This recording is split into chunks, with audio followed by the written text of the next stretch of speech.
All right, so this is a zip tie, and one side of it, if you feel it, is flat. The other side has little ridges, and these ridges will catch. If you try to put it in with the flat side, like this,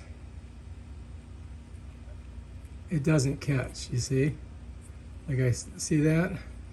So you don't want to do it like that, right?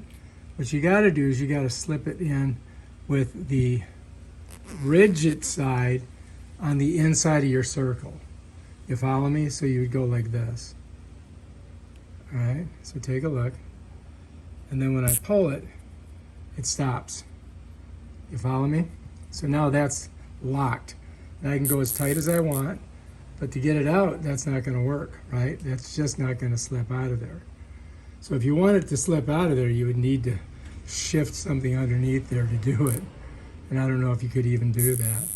But it gets tighter and tighter. And that's basically how a zip lock works. Just like that. All right, so if you like this video, subscribe to my channel and check out my other awesome videos where I show you things of this nature.